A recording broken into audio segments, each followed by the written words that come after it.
Good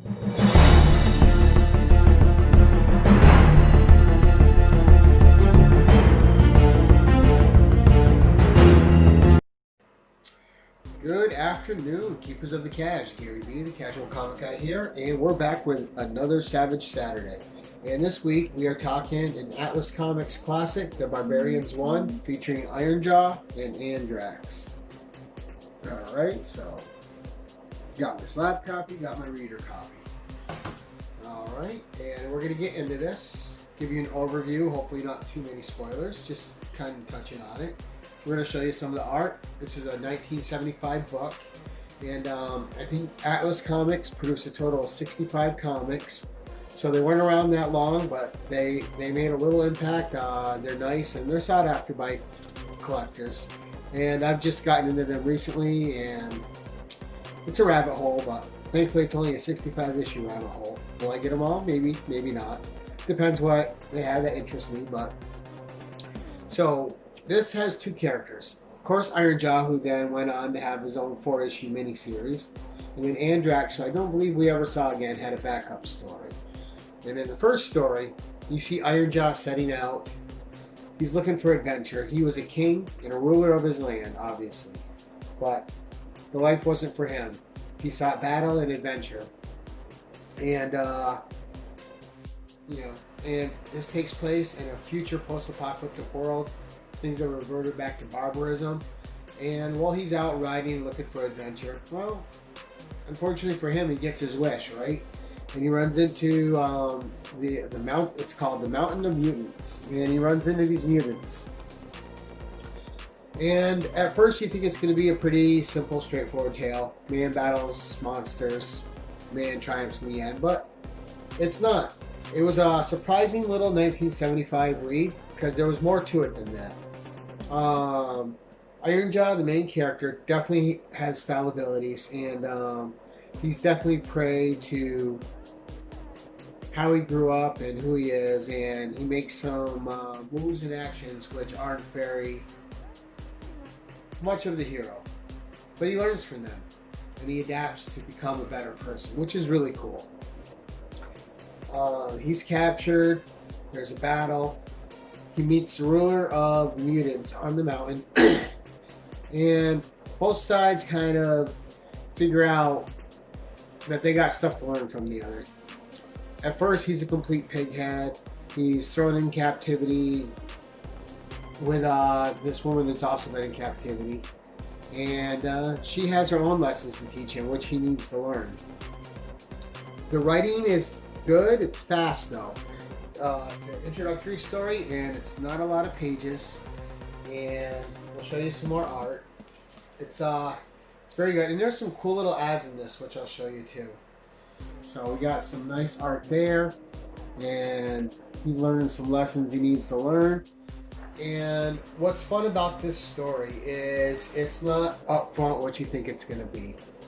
Once it starts and it switches, then of course you kind of have an idea what's happening with it. It's a story with a little bit of a message, but also with sword and sorcery and just high fantasy adventure. And it's fun. And it's not just about who can kill who. There's something higher going on, and it sets up, I'm going to guess, the next 4 issues, which are on their way to me now. So I can't wait to get those and read them and see if it completes the story. This is a self-contained story. And so you can see he's in the arena, he's doing battle. Just a lot of fun, classical panels, some great art. Pablo Marcos did the art in this, and it was just fantastic. And by the end, he's learned a lesson. The other side's learned a lesson. They both learned from it, and I don't want to give too much away. We'll just leave it ambiguous like that. It was fun. You don't learn why he's got an iron jaw. Hopefully they'll explain that in the 4 issues. But his character is very redeeming and not so much of an egoist that he can't learn. So it made it fun. It made it a good read. And I was expecting mediocre, and I got very good. So I'm really happy with that. So good investment. I'm glad I got the slab too. And Then our other feature is Andrax. So Andrax starts in what would be the modern day back then, 1975, and it has to do with this Olympian, a Canadian Olympian. And I'm blanking out his name, so I'm going to look real quick because, of course, I forgot. Michael Rush. All right, so good stereotypical comic name, right? Rush. So man of action. He's a javelin thrower in the Olympics. He's a perfect athlete, and it starts out with him being swarmed by a crowd. He's not used to the popularity. He doesn't really know how to deal with it. He just, he just wants to be left alone. Not in a rude way. Just says, hey, I'm not up for everyone just to grab all the time and get in my face. I'm a man with a life.